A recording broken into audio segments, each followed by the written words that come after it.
1414 करोड़ रुपए। एक बहुत बड़ी रकम है। जी हाँ, 14 करोड़ रुपए। और ये वो रकम है जो कपूर परिवार ने, मतलब जितेंद्र, तुषार और एकता कपूर ने हाल ही में सिर्फ 8 महीनों में कमाई है। और वो भी रियल एस्टेट से। हाँ, रियल एस्टेट से। जब हम इस परिवार के बारे में सोचते हैं ना, तो मन में क्या आता है? जंपिंग जैक का डांस या फिर टीवी पर सास बहू के ड्रामे। बिल्कुल यही सब। लेकिन पर्दे के पीछे की जो कहानी है वो बिल्कुल ही अलग है। सही कहा। ये कहानी सिर्फ शो बिजनेस की नहीं है, ये एक, आप कह सकते हैं, एक बेहद श्रूड बिजनेस एम्पायर की कहानी है। उनकी जो पब्लिक इमेज है, थोड़ी फिल्मी, थोड़ी नाटकीय, और जो उनकी असल बिजनेस समझ है, उसके बीच का फासला ही इस कहानी को इतना दिलचस्प बनाता है। तो आज हम इसी रणनीति की परतों को खोलेंगे, ये समझने की कोशिश करेंगे कि मुंबई के गिरगांव की एक चौल से शुरू हुआ सफर हजारों करोड़ के बिजनेस साम्राज्य तक कैसे पहुंचा। और ये कहानी सिर्फ पैसे की नहीं है। नहीं, ये कहानी है सही समय पर सही मौका पहचानने की और पीढ़ी दर पीढ़ी बिजनेस को आगे बढ़ाने की। और इस सफर की शुरुआत होती है एक ऐसे इंसान से जिन्हें शायद बॉलीवुड ने कभी गंभीरता से लिया ही नहीं। आप जितेंद्र की बात कर रहे हैं? हाँ। जंपिंग जैक, एक हल्का फुल्का हीरो। क्रिटिक्स तो हमेशा कहते थे कि उनकी एक्टिंग में गहराई नहीं है। लेकिन जब सब उनकी एक्टिंग पर ध्यान दे रहे थे, तब वो चुपचाप अपनी कमाई को एक ऐसी चीज में लगा रहे थे जिसकी कीमत से बढ़ती है जमीन। और शायद इसकी जड़ें उनके बचपन में थी। उनका असली नाम तो रवि कपूर है और वो मुंबई के गिरगांव की एक चौल में पले बढ़े, जहां 80 से ज्यादा परिवार एक साथ रहते थे। हाँ, 80 परिवार। उनके पिता इमिटेशन ज्वेलरी का बिजनेस करते थे। मुझे एक किस्सा याद आ रहा है जो उनकी आर्थिक स्थिति को दिखाता है। कौन सा? जब उनके घर पहली बार क्रॉम्पटन का पंखा लगा, तो कहते हैं कि पूरी चौल उसे देखने के लिए जमा हो गई थी। जरा सोचिए, ये सिर्फ एक किस्सा नहीं है, ये उनकी मानसिकता को समझने की चाबी है। अच्छा? जब आप ऐसी कमी देखते हैं तो आपके अंदर एक असुरक्षा की भावना आ जाती है। आप हमेशा एक ठोस भौतिक संपत्ति की तलाश में रहते हैं जिसे आप छू सकें, देख सकें। बिल्कुल। फिल्मों का स्टारडम तो आता जाता रहता है, लेकिन जमीन वो हमेशा वहीं रहती है। मुझे लगता है कि ये बीज उनके मन में बहुत पहले ही पड़ गया था। और उनके फिल्मी करियर की शुरुआत भी कोई शाही नहीं थी। उन्होंने वी शांताराम की फिल्म नवरंग में एक एक्स्ट्रा के तौर पर काम शुरू किया था। यहाँ तक कि उन्हें उसी फिल्म में अभिनेत्री संध्या का बॉडी डबल भी बनना पड़ा था। साड़ी पहनकर। एक नौजवान जो हीरो बनने का सपना देख रहा है, उसे कैमरे के सामने साड़ी पहनकर खड़ा होना पड़ रहा है। इससे उनके बारे में दो बातें पता चलती हैं। एक, उनमें कोई ईगो नहीं था। हाँ, वो कोई भी काम करने को तैयार थे। और दूसरा, उनमें जबरदस्त लगन थी। लेकिन उनके करियर का जो असली टर्निंग पॉइंट था, वो बीकानेर में हुई एक घटना थी। वी शांताराम वाली। हाँ। वी शांताराम अपने अनुशासन के लिए बहुत मशहूर थे। सेट पर एक नियम था कि सब लोग, चाहे वो खुद हों या स्पॉट बॉय, सब एक साथ जमीन पर बैठकर एक जैसा खाना खाएंगे। बिल्कुल। और रात 8 बजे तक सबको वहां पहुंचना होता था। एक दिन जितेंद्र 8:30 बजे पहुंचे और शांताराम जी गुस्से से चिल्लाए, गेट आउट। हाँ, और स्टाफ से कहा कि इसे पहली बस से वापस मुंबई भेज दो। उस वक्त जितेंद्र ने घबराकर अपने पिता को फोन किया। उन्हें लगा होगा कि घर से हमदर्दी मिलेगी। लेकिन वहां से और डांट पड़ी। उनके पिता ने कहा, पढ़ाई तो तुमने की नहीं, जहां एक छोटा काम मिला है वो भी ढंग से नहीं कर पा रहा।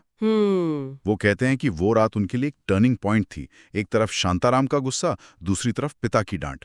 इस एक घटना ने उनमें कला के साथ साथ अनुशासन और मेहनत की नींव डाल दी। और इसी अनुशासन से उन्होंने एक सफल करियर बनाया। लेकिन फिर 1982 में एक ऐसा संकट आया जिसने सब कुछ दांव पर लगा दिया। दीदारे यार। हाँ, उन्होंने अपने भाई के साथ मिलकर ये फिल्म प्रोड्यूस की थी।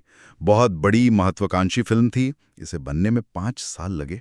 और उस जमाने में इस पे 2.5 करोड़ रुपए का खर्चा आया था। 2.5 करोड़।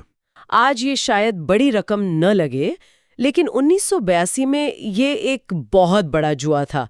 उस दौर की सबसे बड़ी फिल्में भी 70-80 लाख में बन जाती थी। और ये बुरी तरह फ्लॉप हो गई। इतनी बुरी तरह कि इस एक फिल्म ने जितेंद्र की 20 साल की जमा पूंजी खत्म कर दी। वो दिवालिया होने की कगार पर पहुंच गए थे, डिप्रेशन में चले गए थे।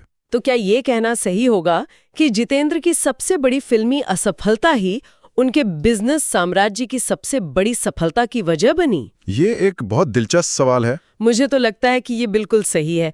देखिए, सफलता आपको आत्मविश्वासी बनाती है, पर असफलता आपको सिखाती है। सही बात है। दीदारे यार की असफलता सिर्फ एक फ्लॉप फिल्म नहीं थी।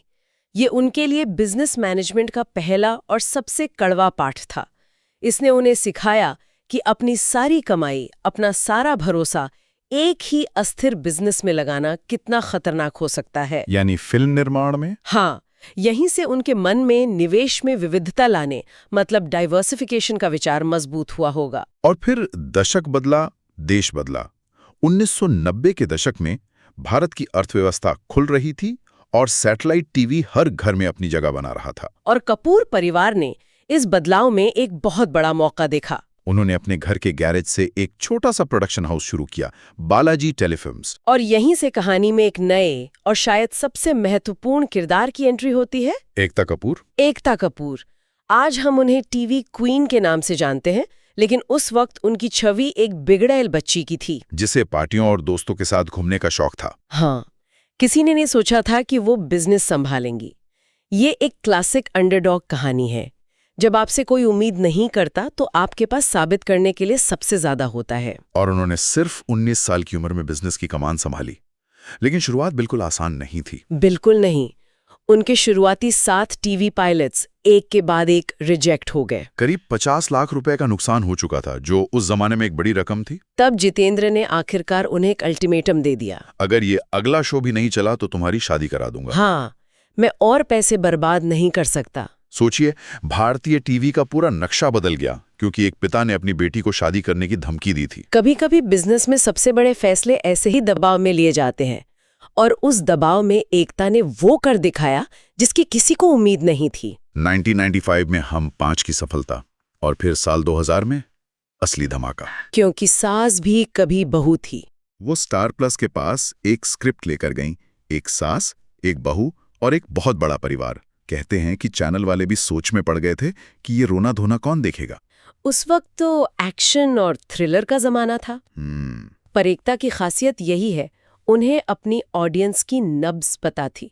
वो जानती थीं कि भारत की महिलाएं, जो उस वक्त टीवी की सबसे बड़ी दर्शक थीं, अपनी जैसी लेकिन थोड़ी ज्यादा मसालेदार कहानियां देखना चाहती हैं। उन्होंने एक ऐसे दर्शक वर्ग को पहचाना जिसे कोई और गंभीरता से नहीं ले रहा था। और क्योंकि सास भी कभी बहू थी ने टीआरपी के सारे रिकॉर्ड तोड़ दिए।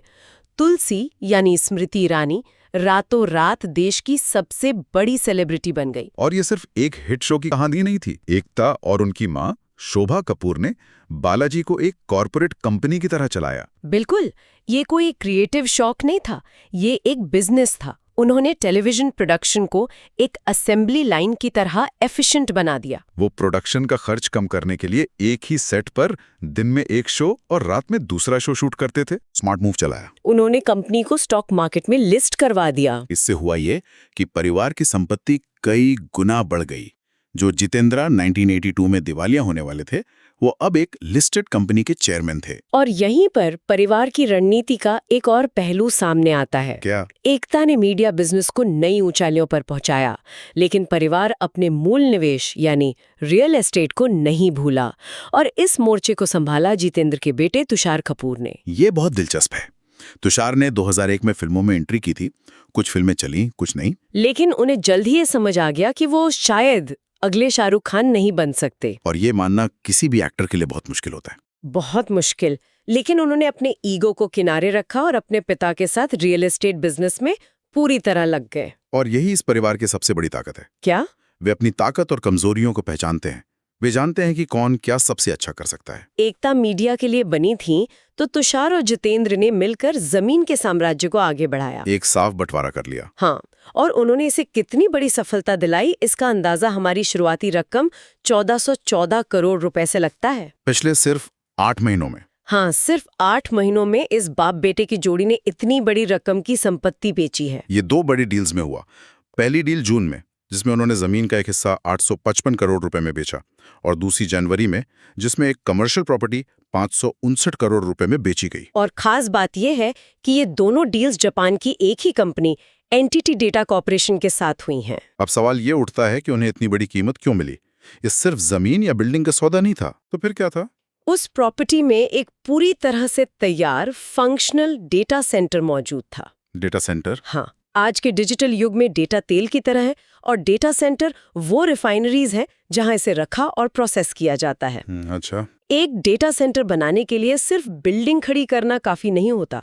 उसके लिए सरकार से हाई पावर क्लियरेंस, मजबूत फाइबर कनेक्टिविटी और सही कमर्शियल जोनिंग की जरूरत होती है। और इन सब कामों में सालों लग जाते हैं और बहुत पैसा खर्च होता है। अच्छा, तो मतलब उन्होंने सिर्फ जमीन नहीं बेची बल्कि एक रेडी टू यूज बिजनेस बेचा। बिल्कुल, ये तो कमाल की दूरदर्शिता है। उन्होंने पहले से ही भविष्य की जरूरत को भांप लिया था। ये कोई लकी डील नहीं थी, ये एक सोची समझी धैर्य वाली रणनीति थी। और ये जितेंद्र के रियल एस्टेट दर्शन से भी मेल खाता है। उन्होंने एक पुराने इंटरव्यू में कहा था, मैं टिपिकल बिल्डर जैसा नहीं हूं। हाँ, उनका कहना था कि ज्यादातर बिल्डर्स प्रॉपर्टी बनने से पहले ही उसे बेचकर पैसा उठा लेते हैं, लेकिन वो पहले अपनी पूंजी से बिल्डिंग बनाते हैं और फिर उसे बेचते हैं, जो कि एक ज्यादा जोखिम भरा लेकिन ज्यादा मुनाफे वाला तरीका है।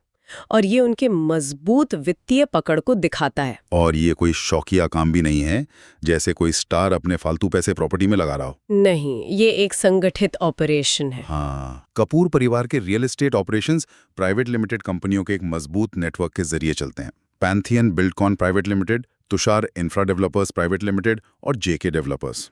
ये उनके काम करने के पेशेवर तरीके को साफ दिखाता है। एक तरफ रियल एस्टेट में इतना बड़ा दाव और दूसरी तरफ एकता एक और नया दाव खेल रही थी डिजिटल में। हाँ, समय के साथ बदलने की जो क्षमता इस परिवार में है वो कमाल की है। जब टीवी अपने पीक पर था तभी एकता ने भारत में आने वाली डिजिटल क्रांति को भांप लिया। जब जियो आया, हाँ, मुकेश अंबानी ने जियो लॉन्च किया और भारत में इंटरनेट पानी से भी सस्ता हो गया। एकता ने इस मौके को पहचाना और अपनी कंपनी का एक नया वर्टिकल शुरू किया, ऑल्ट बालाजी। उस वक्त कई लोगों ने सवाल उठाए थे, जब आपका टीवी बिजनेस इतना अच्छा चल रहा है तो एक अनिश्चित डिजिटल प्लेटफॉर्म में पैसे क्यों लगाने हैं? लेकिन एकता का विजन साफ था। उन्होंने एक इंटरव्यू में कहा था, नागिन और नार्कोस के बीच एक बहुत बड़ी दुनिया है और हम उसे पकड़ना चाहते हैं। इसका क्या मतलब हुआ, नागिन और नार्कोस के बीच की दुनिया? इसका मतलब है वो दर्शक जो टीवी के पारंपरिक सास बहू ड्रामा से ऊब चुका है, लेकिन नेटफ्लिक्स या अमेरिकन प्राइम के शहरी कंटेंट से भी नहीं जुड़ पाता। बिल्कुल, ये भारत का एक बहुत बड़ा दर्शक वर्ग है, खासकर छोटे शहरों का, जो अपनी भाषा में थोड़ा बोल्ड, थोड़ा मसालेदार कंटेंट देखना चाहता है। एकता ने इस मार्केट गैप को पहचाना और उसके लिए कंटेंट बनाया। तो अगर हम आज उनकी संपत्ति का एक स्नैपशॉट लें तो तस्वीर काफी बड़ी दिखती है। हाँ, सिर्फ उनकी लिस्टेड कंपनी बालाजी टेलीफिल्म्स की मार्केट कैप ही लगभग 1243 करोड़ रुपए है। मार्केट कैप यानी आज अगर कोई पूरी कंपनी को स्टॉक मार्केट में खरीदना चाहे तो उसे लगभग इतनी कीमत चुकानी पड़ेगी। और दिलचस्प बात यह है कि इसमें कपूर परिवार का 32% हिस्सा है और 21% हिस्सेदारी रिलायंस इंडस्ट्रीज की है, जो उनके रणनीतिक महत्व को दिखाता है। हाँ। और ये तो सिर्फ लिस्टेड कंपनी की बात है। इसके अलावा जुहू में उनका जो बंगला कृष्णा है, उसकी कीमत ही आज 250 से 300 करोड़ रुपए के बीच है। तुषार कपूर का अपना अपार्टमेंट लगभग 44 करोड़ का है। और ये सब उस रियल एस्टेट पोर्टफोलियो के अलावा है जिसकी कीमत का अंदाजा लगाना भी मुश्किल है। तो इस पूरी कहानी से जो सबसे बड़ा सबक मिलता है वो ये है कि एक स्थायी साम्राज्य बनाने के लिए कई पीढ़ियों की मेहनत लगती है। पहली पीढ़ी यानी जितेंद्र ने मेहनत से पैसा कमाया और उसे ठोस संपत्ति में बदला।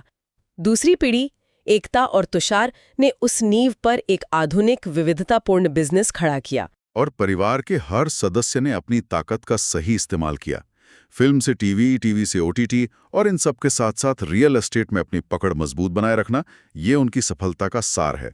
उन्होंने कभी भी अपने सारे अंडे एक ही टोकरी में नहीं रखे। बिल्कुल। और जाते जाते एक विचार छोड़ना चाहूंगी जिस पर सोचना चाहिए। स्रोतों से ये साफ है कि कपूर परिवार ने अपने हाल की सबसे बड़ी कमाई एक ठोस भौतिक संपत्ति यानी डेटा सेंटर वाली जमीन बेचकर की है। आज जब दुनिया तेजी से डिजिटल और अमूर्त संपत्ति जैसे सॉफ्टवेयर या डेटा की ओर बढ़ रही है, तब इस परिवार ने डिजिटल दुनिया के लिए जरूरी भौतिक बुनियादी ढांचे पर दांव लगाकर पैसा कमाया है। एक दिलचस्प विरोधाभास है। तो ये सफल दांव भविष्य में दौलत बनाने के तरीकों के बारे में क्या संकेत देता है? क्या असली पैसा अभी भी जमीन और कंक्रीट में ही है, भले ही उसका इस्तेमाल डिजिटल दुनिया को चलाने के लिए हो?